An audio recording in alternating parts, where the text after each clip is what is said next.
Shalom desde Jerusalém, seja bem-vindo ao canal Mais de Sião. Hoje estudaremos o contexto bíblico que nos explica sobre quando acontecerá a guerra do Armagedon e quando será a guerra de Gog e Magog, conforme a profecia mencionada no capítulo 38 de Ezequiel e Apocalipse capítulo 20. Desde o início do conflito entre a Rússia e a Ucrânia, eu tenho visto muita confusão nas mídias sociais sobre esta profecia. Até porque a nação de Israel também foi indicada para o quê? Para ser um dos países intermediários na negociação de um possível cessar-fogo.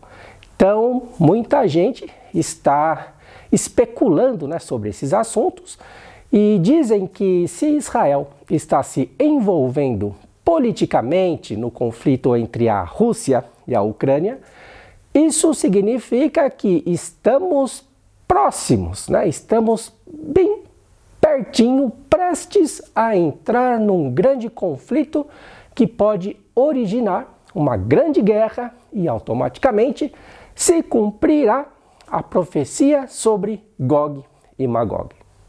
Em outras palavras, algumas pessoas estão dizendo que estamos vivendo o início da profecia que faz menção a Gog e Magog. Mas será que é isso mesmo? Será que nós estamos vivendo o início dessa profecia, do cumprimento dessa profecia? Para sabermos o tempo verdadeiro que acontecerá a guerra de Gog e Magog, será preciso verificar alguns fatos históricos junto ao contexto bíblico e também junto ao contexto profético. Por quê? Para quê? Para que possamos entender os sinais que antecedem o retorno de Yeshua e o que acontecerá depois do milênio, no período do juízo final. Se a gente não estudar o contexto bíblico, a gente não vai conseguir entender isso e vamos acabar fazendo confusões. Em primeiro lugar, precisamos entender que o contexto do capítulo 20 de Apocalipse nos mostra que o conflito de Gog e Magog contra Israel não é um sinal profético que aponta para a vinda do Messias. Não é, gente. O sinal profético que aponta para o retorno do Messias é outra batalha, uma outra guerra mencionada no capítulo 14 do livro do profeta Zacarias, que nos diz assim: E o Senhor sairá e pelejará contra todas estas nações, como pelejou, sim, no dia da batalha. E naquele dia estarão os seus pés sobre o Monte das Oliveiras, que está de fronte de Jerusalém para o Oriente, e o Monte das Oliveiras será fendido pelo meio para o Oriente e para o Ocidente. E haverá um vale muito grande, e metade do monte se apartará para o norte, e a outra metade para o sul.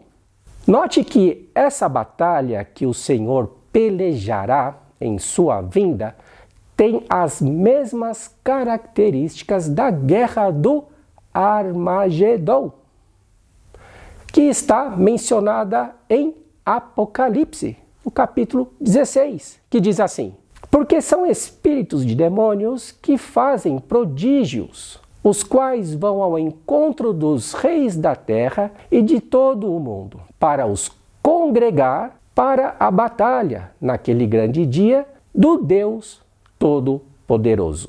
E os congregaram no lugar que em hebraico se chama Armagedon. E houve vozes e trovões e relâmpagos e houve um grande terremoto. Preste atenção, houve um grande terremoto, como nunca houve desde que há homens sobre a terra. Tal foi este tão grande terremoto. E a grande cidade fendeu-se em 3 partes, e as cidades das nações caíram, e da grande Babilônia se lembrou Deus para lhe dar o cálice do vinho da indignação da sua ira. Como você pode ver, a vinda do Messias acontecerá durante um grande conflito. Causará um grande terremoto aqui em Israel. Mas não será na guerra de Gog e Magog. Por quê? Porque a guerra de Gog e Magog acontecerá após o reino milenar de Yeshua. Os pés do Senhor estarão aqui atrás, sob o Monte das Oliveiras, que se fenderá ao meio, e um rio descerá daqui de Jerusalém para o Mar Morto e para o Mar Mediterrâneo. A finalidade da vinda do Messias não é buscar os salvos para levá-los ao céu. Mas qual é a finalidade? A finalidade é encontrá-los para que juntos possamos implantar o reino de Deus aqui na terra. Nós reinaremos com Yeshua e governaremos as nações com vara de ferro, junto com Yeshua. Nós vamos colocar ordem na terra. O objetivo da vinda de Yeshua é conquistar os reinos da terra e implantar a paz. Por isso está escrito: os reinos do mundo vieram a ser de nosso Senhor e do seu Messias, e ele reinará para todos sempre. É por isso que Yeshua nos ensinou que o reino de Deus está entre nós. Ou seja, o reino de Deus não vem com aparência exterior. Nem dirão, ei-lo aqui ou ei-lo ali. Por quê? Porque eis que o reino de Deus está entre vós. A terra, gente, é parte do reino de Deus, que é formado por quê? Por nações. Pelo quê? Por nações. Porém, os ímpios, eles sim, serão exterminados. Só que o reino de Deus aqui na terra está atualmente sob influência satânica, sob o poder de Satanás, que inclusive o seu trono está localizado na Turquia, conforme nós lemos em Apocalipse. Veja que Satã ofereceu a Yeshua os reinos da terra que estão no poder dele. Por isso está escrito, novamente o transportou, o diabo levou Yeshua a um monte muito alto e mostrou-lhe todos os reinos do mundo e a glória deles. Tudo isto te darei se prostrado me adorares, disse Satanás. Note também que o próprio rei de Tiro, mencionado no capítulo 28 do profeta Ezequiel, é uma alusão a Satanás, que é um queruv, ou seja, em hebraico, um querubim. Por isso que as profecias anunciam sobre reinos e potestades. E por isso que Satã tentou fazer uma aliança com Yeshua em troca do quê? De reconhecimento e poder, gente. Politicagem. Satã é um príncipe, assim como o próprio Yeshua. Conforme nós lemos no capítulo 9 do livro de Daniel, a visão que ele recebeu. Yeshua, o Messias, esteve na terra e foi cortado, ele foi tirado, levado ao céu, que é o trono de Deus. E lá ele permanece aguardando o cumprimento das profecias até o momento do seu retorno, até quando ele pisar no Monte das Oliveiras. Porque foi do Monte das Oliveiras que ele foi levado ao céu. O céu é o trono de Deus e a terra é o lugar do seu reino. E isso explica o quê? O contexto dos 3 últimos capítulos de Apocalipse. Então veja que a contagem regressiva para a vinda do Messias começou quando? Começou no momento de sua retirada da terra e praticamente 70 anos depois ocorreu a invasão do Império Romano em Jerusalém e a destruição do templo. A consequência daquela invasão gerou um novo exílio ao povo de Israel, como cumprimento das profecias. E grande parte das observações feitas por Yeshua lá em Mateus capítulo 24, muito daquilo que Yeshua falou se cumpriu já lá no ano 70. As perseguições contra os judeus não crentes, e contra os judeus crentes em Yeshua se tornaram frequentes, gente, no período do Império Romano. Inclusive, para você ter uma ideia, até mesmo muitos gentios crentes também em Yeshua foram perseguidos e mortos pelas mãos dos imperadores, pelos líderes religiosos, pelos soldados romanos. Judeus e gentios crentes em Yeshua foram mortos no Coliseu, foram devorados por animais selvagens, foram crucificados. Estude um pouquinho sobre a morte dos apóstolos e dos discípulos. Foram cerrados ao meio. E essa prática do Império Romano durou até os tempos, gente, da Santa Inquisição. O catolicismo nada mais é do que um dos braços do Império Romano que dizimou milhares de verdadeiros crentes em Yeshua. O imperador Constantino tinha seu poder político, sua influência.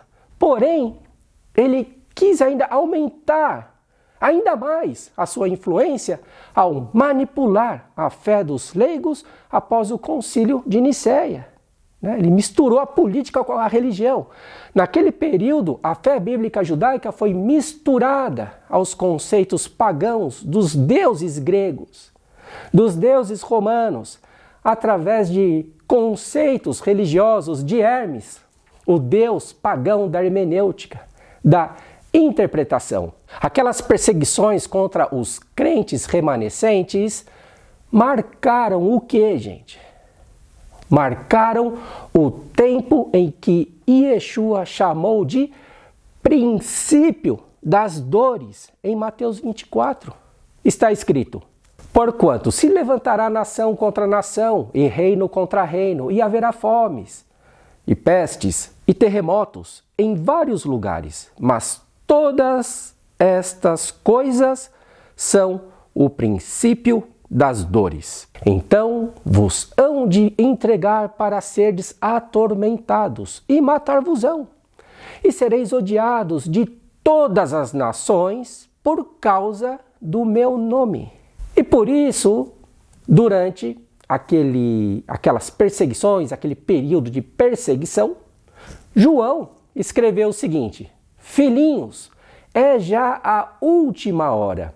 E como ouvistes que vem o anticristo, também agora muitos se têm feito anticristos, antimessias, por onde conhecemos que é já a última hora. Saíram de nós, concílio de Nicéia, saíram de nós, mas não eram de nós. Por quê? Se fossem de nós, ficariam conosco. Mas isto é para que se manifeste que não são todos de nós. Desde a destruição de Jerusalém, no ano 70 da Era Comum, o mundo tem experimentado milhares de conflitos por causa de manipulações políticas e por causa de manipulações religiosas. O mundo já experimentou as guerras que derrubaram o Império Romano. O mundo já experimentou guerras que derrubaram o Império Otomano, 2 guerras mundiais. E o Messias, onde está? O Messias ainda não retornou. Ainda não veio. E por que o Messias ainda não retornou? Porque a nação de Israel, onde eu estou agora aqui falando para você, deveria ser levada ao exílio pela última vez e posteriormente restabelecida como cumprimento profético. Deus disse pela boca dos profetas que espalharia os filhos de Israel pelas nações gentílicas, até as ilhas mais longínquas. Porém, o que aconteceria depois? Ele os traria de volta à sua pátria. É importante entender que Deus não tem planos para denominações religiosas. Deus não tem planos para o judaísmo, nem para o cristianismo, e muito menos para o islamismo ou qualquer outro ismo que exista. Qualquer outro ismo que o homem criou. A religião é a grande vilã que prejudica o entendimento contextual bíblico, e a teologia da substituição deturpa o contexto escatológico através de descontextualizações de versículos que são fantasiados com o termo espiritual. A espiritualização de versículos isolados e descontextualizados justifica, ampara todo tipo de erros que ensinam nas igrejas e nos cursos teológicos. De Gênesis a Apocalipse, vemos que os planos de Deus envolvem nações e pessoas que andam conforme a constituição divina, através da fé. A observância dos mandamentos de Deus deve ocorrer através da fé. Isso não é religião, mas princípios do reino de Deus com os homens. Note que os judeus crentes e fiéis a Deus também foram para o exílio, junto com os judeus não crentes. E o que aconteceu? E todos sofreram perseguições, incluindo, gente, até mesmo quem? Os próprios profetas. Hoje, aqui em Israel, é feriado de Purim, que nos lembra a história do perverso Amã contra o povo de Israel quando foi levado ao exílio durante o Império Persa. No livro de Esther, você encontrará todos os detalhes daquela perseguição aos judeus. Gente, e a história está se repetindo. Hoje, Deus está repatriando os judeus crentes em Yeshua. Nós, judeus crentes em Yeshua. E também os não crentes, assim como aconteceu no passado. As histórias dos exílios, como eu disse, estão se repetindo. Porém, grande parte dos crentes gentios tem dificuldades de entender as Escrituras por causa do quê? De falsas teorias religiosas desenvolvidas a partir do Concílio de Nicéia, a partir daquela enrolação, daquela mistura política romana com religião. As profecias estão se cumprindo, a nação de Israel foi restabelecida e os filhos de Israel, nós estamos retornando ao lar. Estamos aqui, eu estou aqui em Jerusalém, você está vendo ao vivo e a cores. Recentemente, milhares de judeus que viviam na Ucrânia foram repatriados por Israel. Mas o cenário mundial ainda não está pronto para a guerra de Gog e Magog. E por que o cenário mundial ainda não está pronto para a guerra de Gog e Magog? Conforme lemos no capítulo 20 de Apocalipse, a guerra de Gog e Magog somente acontecerá após o milênio. Vejamos o que diz a profecia. E acabando-se os 1000 anos, Satanás será solto de sua prisão e sairá a enganar as nações que estão sobre os 4 cantos da terra, Gog e Magog, cujo número é como a areia do mar, para as ajuntar em batalha. Note que Gog é um príncipe que exerce influência sobre as nações. Magog.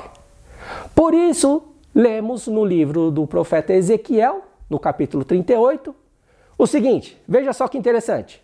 Filho do homem, dirige o teu rosto contra Gog, terra de Magog, príncipe e chefe de Meseque e Tubal, e profetiza contra ele, e dize: assim diz o Senhor Deus, eis que eu sou contra ti, ó Gog, príncipe e chefe de Meseque e de Tubal, e te farei voltar, e porei anzóis nos teus queixos, e te levarei a ti com todo o teu exército, cavalos e cavaleiros, todos vestidos com primor, grande multidão, com escudo e rodela, manejando todos a espada, persas, etíopes, os de Put com eles, todos com escudo e capacete, Gomer, e todas as suas tropas, a casa de Togarma, do extremo norte,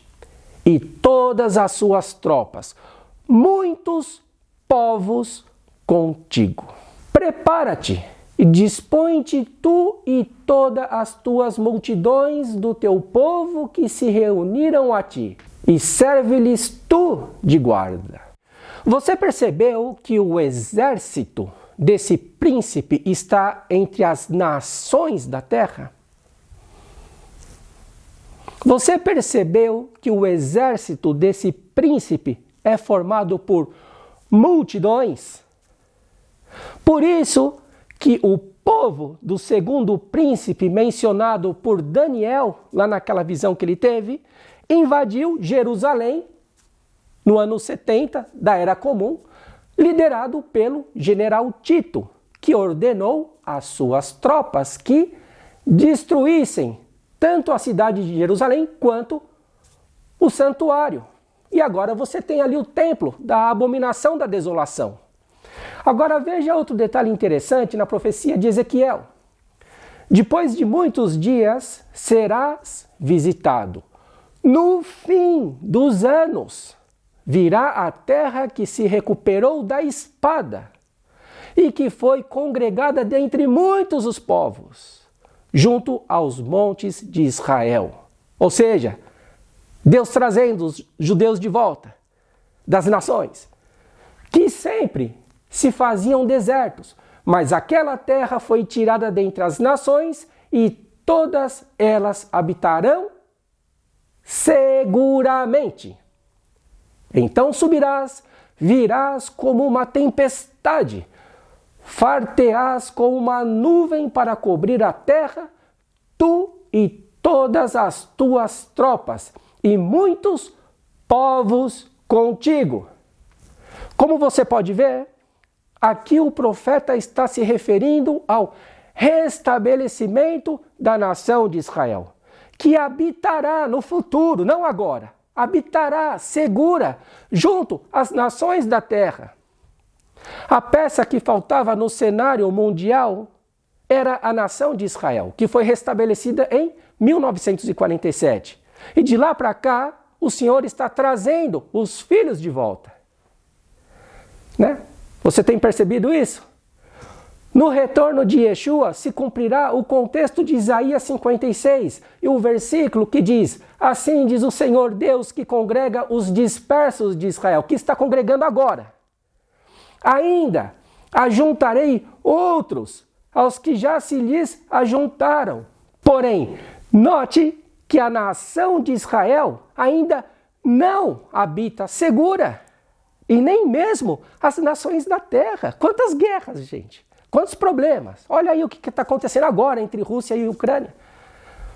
Este período verdadeiro de paz, de verdade, e de segurança de verdade, e de repatriação completa dos filhos de Israel, acontecerá no restabelecimento do reino de Deus por Yeshua e seu governo, no período milenar, quando Yeshua voltar. Depois que Satã for solto para enganar os pecadores que ainda viverem nesse período milenar, ainda vai haver pecadores aqui, conforme você está vendo aí no versículo que eu estou colocando aqui embaixo. E esse período ainda é chamado de novo céu e nova terra. Então, aí se cumprirá a profecia sobre Gog e Magog, ou seja, o período do juízo final, mencionado no contexto de Apocalipse capítulo 20. A guerra de Gog e Magog está relacionada ao juízo final e não à vinda de Yeshua. A consequência da paz que as nações estão promovendo hoje entre Israel e árabes, através dos acordos de Abraão, pode ser vista em 1 Tessalonicenses, capítulo 5, versículo 3, que diz: pois que quando disserem a paz e segurança, então lhes sobrevirá repentina destruição, como as dores de parto, aquela que está grávida, e de nenhum modo escaparão. Não adianta esperar alguém que colocará paz no mundo, porque não haverá paz no mundo. O Yeshua mesmo disse: até o fim haverá guerras. Estamos na passagem do período das dores, para o período da grande tribulação. E as notícias, gente, dão vida às profecias. É isso que nós estamos vendo. Não pense que Jesus, que Yeshua, está vindo arrebatar alguém para levar ao céu. Pois nem mesmo os profetas, nem mesmo Yeshua, e muito menos os discípulos e apóstolos e os crentes da igreja primitiva foram poupados da insanidade humana. O homem escolheu a maldição. Agora, olhe para as religiões que se autodenominam igrejas. Olhem para a apostasia. Olhem para as manipulações teológicas. A favor do quê? Da ganância, do dinheiro, do egocentrismo. Deus não poupará os falsos crentes que fazem parte da sinagoga de Satanás. E ainda colocará em prova a fé dos que se dizem justos. O nosso encontro com o Messias nas nuvens, em seu retorno, é para receber um corpo imortal glorificado, para que haja transformação nesse corpo mortal, conforme nós lemos em 1 Coríntios capítulo 15. Leia o contexto.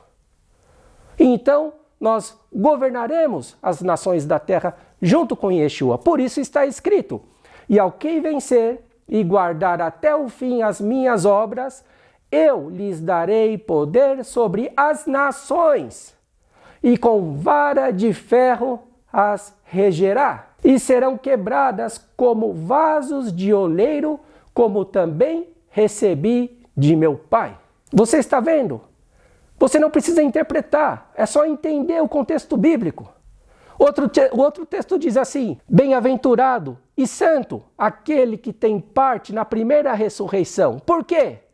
Porque sobre estes não tem o poder a segunda morte, mas serão sacerdotes de Deus e de Cristo, e reinarão com ele 1000 anos. Então quero finalizar este vídeo dizendo que ainda falta muito tempo até que se cumpra a profecia relacionada a Gog e Magog. Mas estamos a caminho de qual guerra? Da guerra do Armagedon, que acontecerá aqui em Israel, no Vale do Meguido, conforme você está vendo aí no vídeo. Então, eu vou ficando por aqui. Um forte abraço e nos vemos no próximo vídeo.